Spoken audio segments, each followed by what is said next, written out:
of Tacloban and all cities and municipalities devastated by Yolanda. Ladies and gentlemen, the man who is willing to sacrifice his presidency, his honor, and his life to bring about genuine change in the country, President Rodrigo Cadigong Duterte.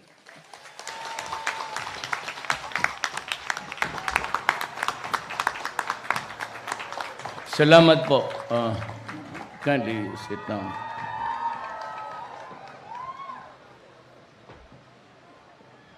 You know, ganito kahaba ang ipakilala ko. Well, we matter, but what matters most is what has happened 3 years hence. Hindi na lang ako mag-total kilala mo. What is important is gusto ko agad magsalita. Kaya ako ay boarded the truck and called for the guys who has had or who have a thing to work in connection with the Yolanda victims. Alam mo, I came 3 years ago when this incident happened. And I was sad. Ngayon, sinabi ko sa kanila sa truck, hindi ako galit. Do not be offended.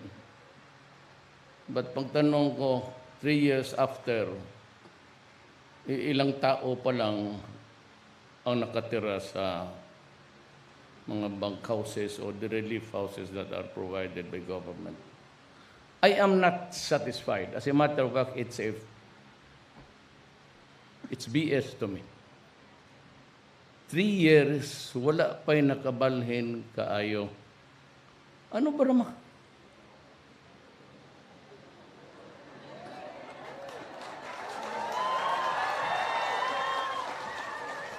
Huwag na lang natin ituloy kaya yan. Gawin na natin sementeryo. Maghintay tang Yolanda Jr.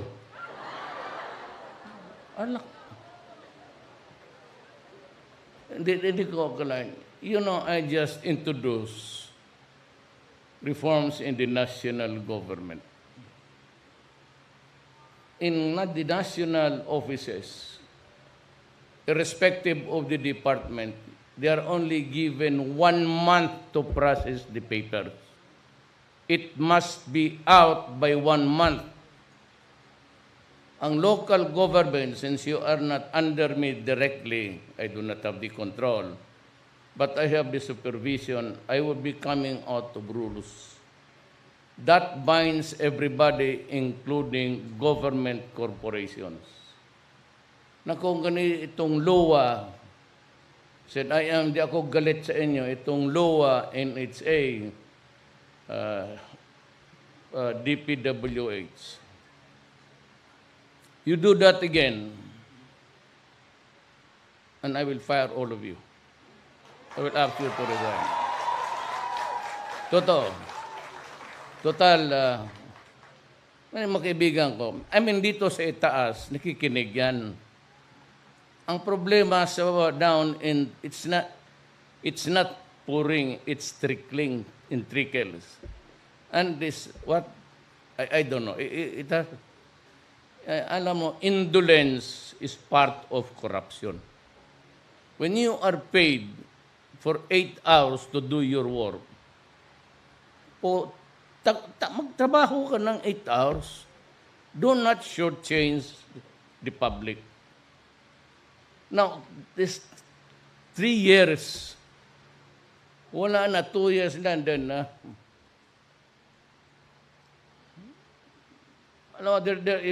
we are all Christians. If you read the Bible, it is only God who controls everything, including the reason why we are here. It's mind-boggling, but we do not have the answer. What he proposed to us, at least in the Bible, which says that he will come back here to judge the living and the dead. We believe in the Holy Spirit, the Catholic Church. So, about 3 years from now, magbaba na naman si Kristo to judge us the living and the dead. And the theory is that the dead will rise from itself. I don't know kung saan yan. Maglibingan ba tayo kung meron pa? O yung houses na yan, kung hindi pa matapos yan sunod buwan, ay gawain mo na lang crematorium yan. Oh. Kasi anong sabihin ko dito? What am I supposed to say here?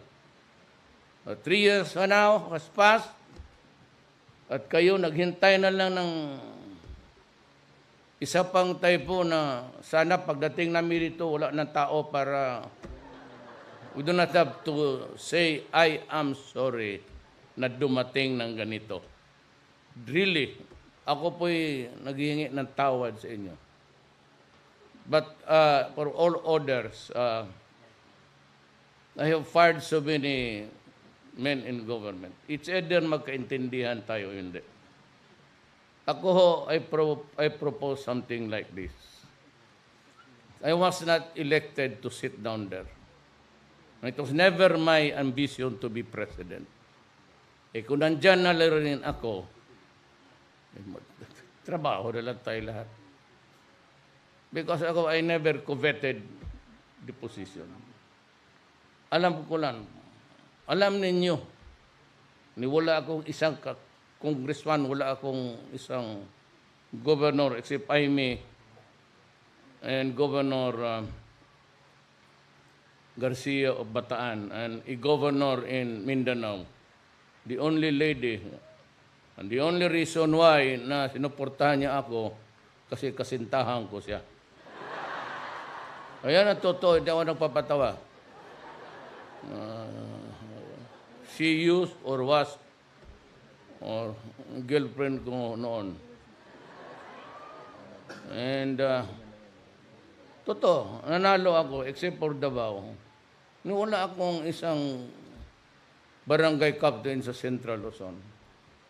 That's why the sense of commitment is there because wala kang pera, wala kang makinarya, and yet the Filipino people give you an overwhelming mandate to serve. If this is the kind of service that I came here for, I'm sorry, I said, I do not want to offend anybody. I am not satisfied. Now, 3 years, how many days? I'd like to ask the presidential assistant for the Visayas to Mike Dino. I'll put him in charge. Kaya nga presidential assistant siya, Mike. Magawa ka ng bahay diyan ka tumira. But, you oversee I want this thing completed. I will be back. Babalik ako. Ano tayo ngayon? October, November. I'll be back December. Mike, gusto ko na sa harap nila, gusto ko, by December, gusto ko makalipat na lahat. Putak, yung tubig na yan, gawaan mo sila ng swimming pool. Gawaan mo sila ng lahat. Basta, I will be back, I promise you. In the fullness of God's time, I will be back December. Pag wala pa ito sila na lipat dyan lahat, dalhin mo na sa, kumuha ka ng lupa dyan sa Bonifacio o Forbes Park, bigyan mo yan sila tag isa-isa. So, Yes, sir. si commitment, ha? Yes, sir.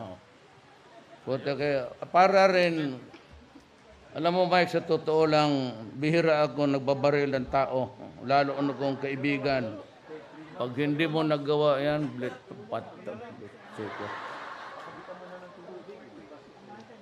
so you guys, you take your orders, but henceforth, nandito yung sa housing. Nandito si Lenny. She's in charge of the housing. Lahat naman ng uh, next time you take orders from her, and the same order, that she's supposed to finish her job on time. Hindi tayo pwede magbilangan. You know, we are so underdeveloped a country that by the nature of the laziness and indolence of some idiots, lalo tuloy tayong naging double the underdeveloped, whatever that phrase means. Kasi di ko talaga na...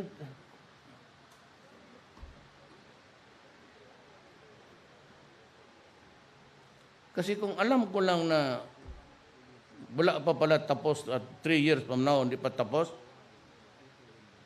sabagay, mapupunta rin ako dito kasi nandito si Vice President.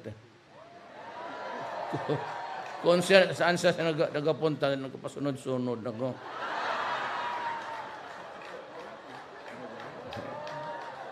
Pero, biyuda kasi, annulled man ako sa, annulled ako sa asawa. Pero may anak ako, basta masuportahan lang, okay lang yun. Ma'am, balita ko may boyfriend.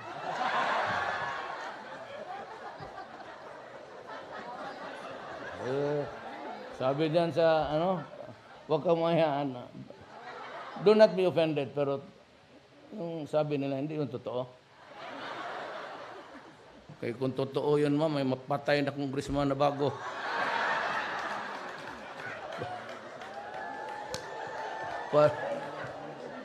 Para mabiyuda uli. You know, maybe the next time I'll sit down with her and some guys from Davao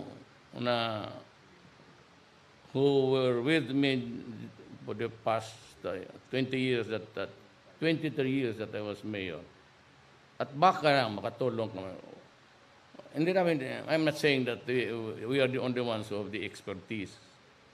But in hastening everything, makatulong sila sa input.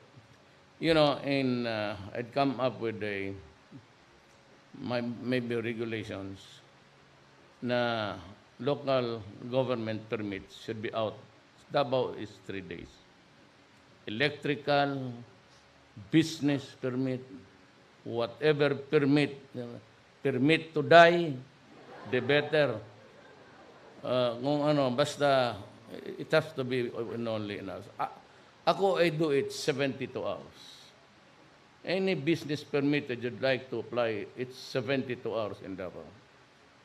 No, walang Then, beyond that, you go to the mayor and explain why you need more than 72 hours to process the papers. For example, if you want to conduct an ocular inspection, you can do that. It would take time. But you have to have some sort of rules for efficiency in this government. Kaya itong mga komunista, they tried. And they are correct. Because we have failed miserably just really to govern effectively. Not just govern. Because you are there, you receive your salary, pero yung tao, alam mo kasi yung taga-gobyerno, and even the politicians, pag napanalo sila, nag-iiba ang anyo, ang isip, they begin to swagger around, then they go out by bodyguards and all. Tapos they think that they are the special elite chosen by God for that particular epoch. Ganon yan. Nag-iiba, pati yung taga-gobyerno. Instead of just realizing that he is there to help also para sa kanyang mahirap rin. Ito yung maglabas ng alas 12, magbalik ng alas 3. You know, if you do that, ang akin kasi ngayon, I do not go for any kind of it's summary dismissal. Mga police, you begin to procure trabaho, hindi kita papalusutin. But, lahat ng police na napasubo sa trabaho, they will have my protection.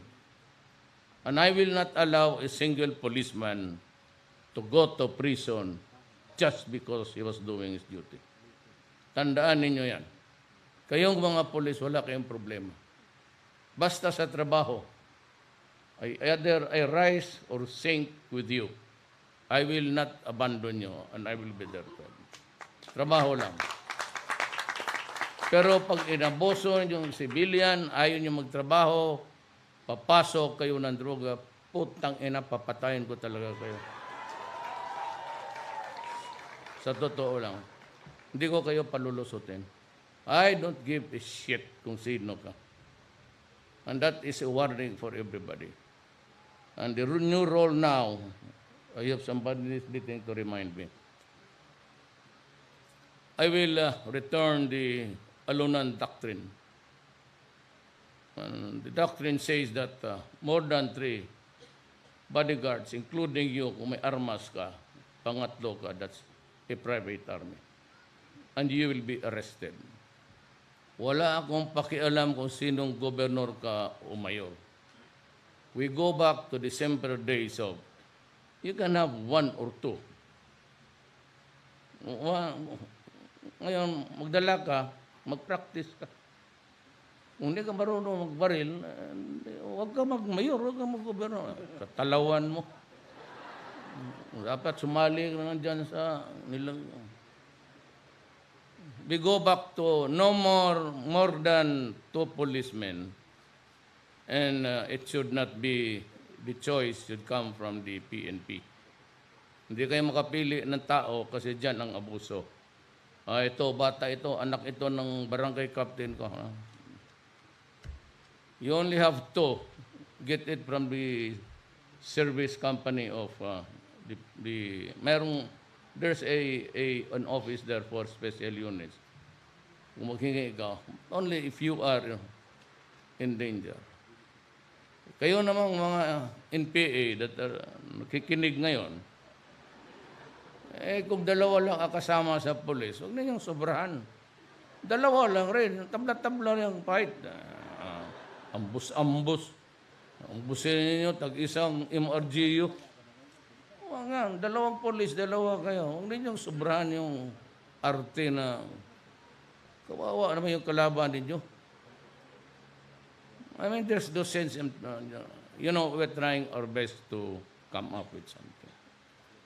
We are lucky that of course, I'd like to thank the Communist Party of the Philippines for giving another try, another shot at the peace process.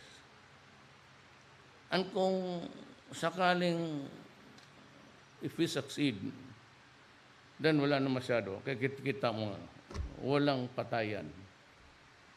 Noong una, ayaw ng military, ayaw ng police kasi NPA. So what do? We've been fighting with them for the last 45 years. Sabi ko sa police, sabi ko sa mga military, what? Do you want another 45 years of fighting? Tell us, because if you want that, but the very bullet that I buy to kill you comes from the pocket of the Filipino. Ang gano'n din sa MNLF. Norm Misari came to me and said, we talk again. I said, thank you. I just signed the Bangsamoro Act to replace the BBL. Sabi ni Nor noon, kung walang BBL, he will go to war. When I went to his camp and said, what's the sense? Why? Do you want another 45 years of fighting? Do you really want to kill all of the Boro and the Christians? Is there a way to live a life more half the decency of what we are doing to each other? Sabi ko, mabuti na walang away. But ang nagkulang ang gobyerno mismo. I must admit that government has fallen short, very short of the expectations of the people. Dapat yung Yolanda, 1 year after, tapos na yan lahat. So you cut the red tape or hindi ko malaman kung saan ako mag-umpisa. Is it really the rules which is also to protect the money of the people? Or the people nandyan sa trabaho, ayaw lang magtrabaho? Pahigain niya ang papel dyan. So there must be a routine sleep there. Para makita ko even how little the office is, how insignificant it is. Even if it is a public cemetery, there has to be a routine sleep so that alam ko when is the time for me to put you to sleep. Madali lang ano ng tao. Total, ang radyo na, 3 araw, tapos wala na. You want that? Oh, I'll give it to you. Ngayon lang man yan. Pilipinas, patay ka ng tao. 3 days. Duterte, pagkatapos next election, Duterte, presidente na. Klase ito.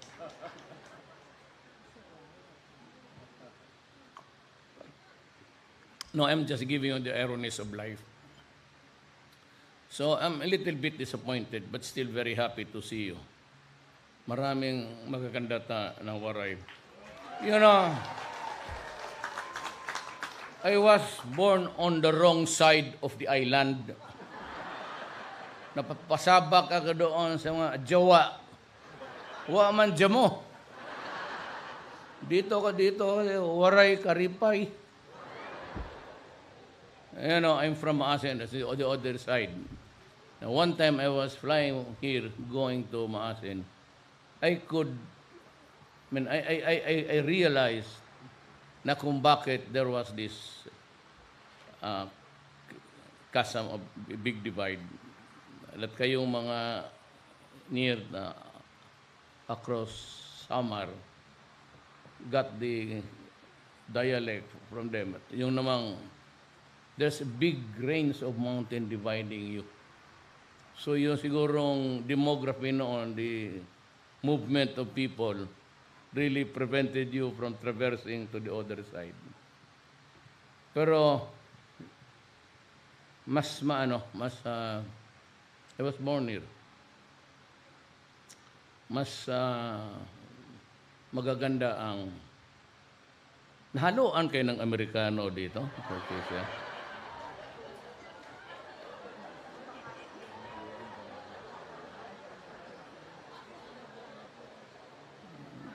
Ayaw ko kung sinong marami mga Amerikano na malikot dito noon. I don't know if they were here to land or to land on bed of somebody else's. Well, anyway, I'm here because I'd like really to see you. But I was thinking that everything was done on time. So by December, si Secretary, si Mike Dino, pilitin mo, Mike. Total, isang tawagan mo lang man ako sa telepono. There's always the cell phone. And you can ask me. And ask everybody to cooperate. Kindly cooperate. Do not delay government projects. Because it would not. Kasi kung magbulahan lang tayo dito, tapos sabihin lang ninyo, ay, wala yun. Si Duterte, tambalos-los rin niya. Dumaan dito, wala namang. You know, I said, it was never my intention. It was not my ambition to be president. Nandito na ako ngayon. Wala akong, I am not due for any re-election. And besides, this I promise you, I give you my word. I'm hurrying up the federal setup because that is the only thing that could give us enough elbow room to talk to the Moro people in Mindanao if you really want peace and the Communist Party of the Philippines.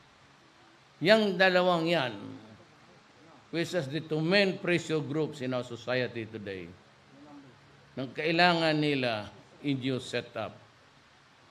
Anak ko naman, I said, mas mabuti yan.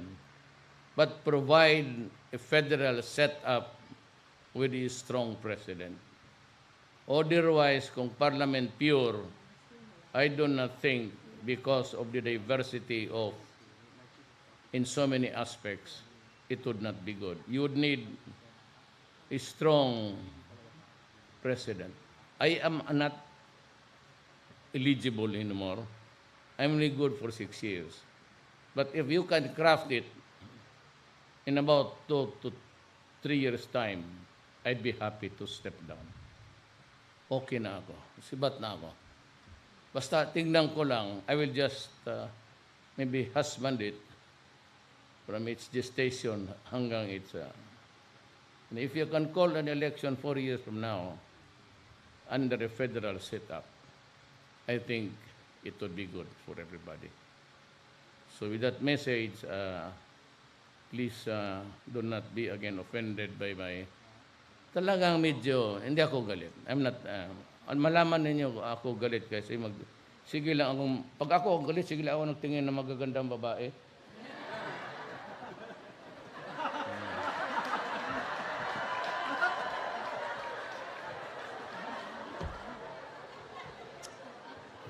Kaya ganon talaga si Ma'am Lene, binibiro ko yan.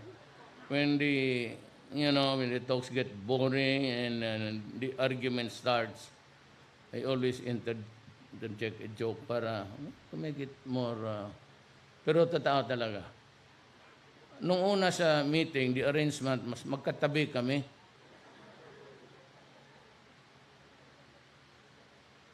Sabihin ko kaya, Ma'am, hindi ka magano.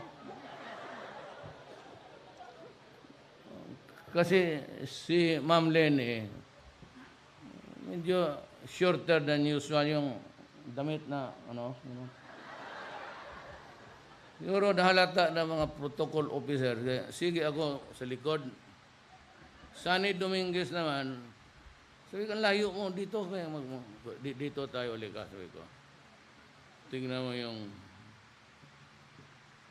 tuhod ni... Nung halata niya, sige na siya.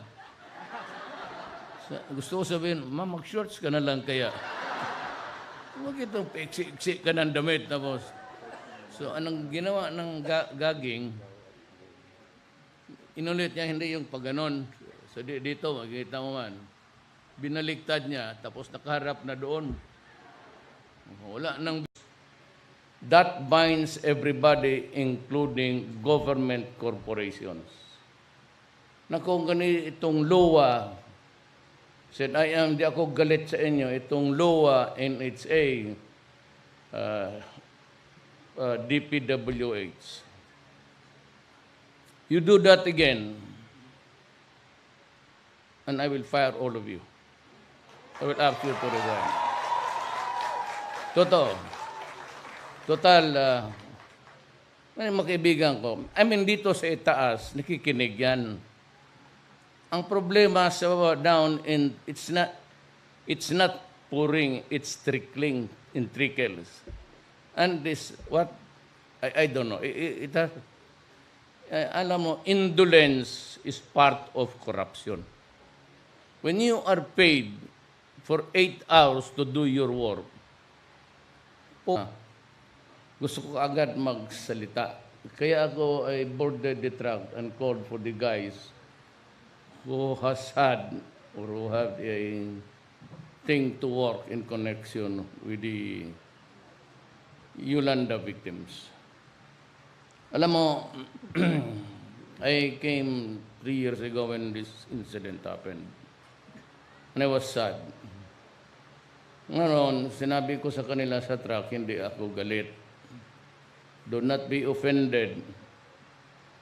But pagtanong ko, 3 years after, ilang tao pa lang ang nakatira sa mga bunk houses or the relief houses that are provided by government.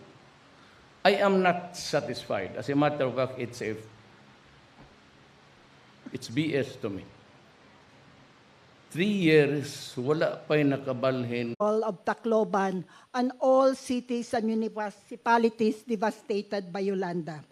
Ladies and gentlemen, the man who is willing to sacrifice his presidency, his honor, and his life to bring about genuine change in the country, President Rodrigo Cadigong Duterte.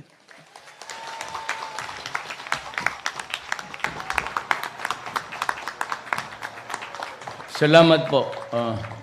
Kindly sit down.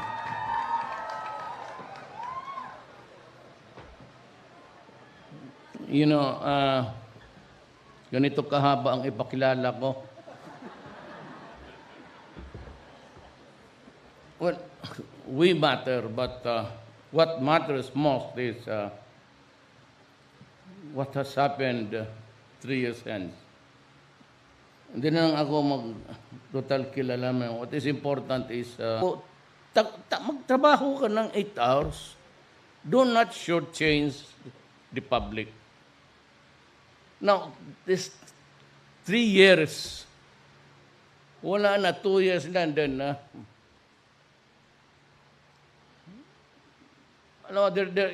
we are all Christians. If you read the Bible, it is only God who controls everything, including the reason why we are here. It's mind-boggling, but we do not have the answer. What He proposed to us, at least in the Bible, which says that He will come back here to judge the living and the dead. We believe in the Holy Spirit, the Catholic Church. So, about 3 years from now, magbaba na naman si Kristo to judge us the living and the dead. Kaayo. Ano ba naman?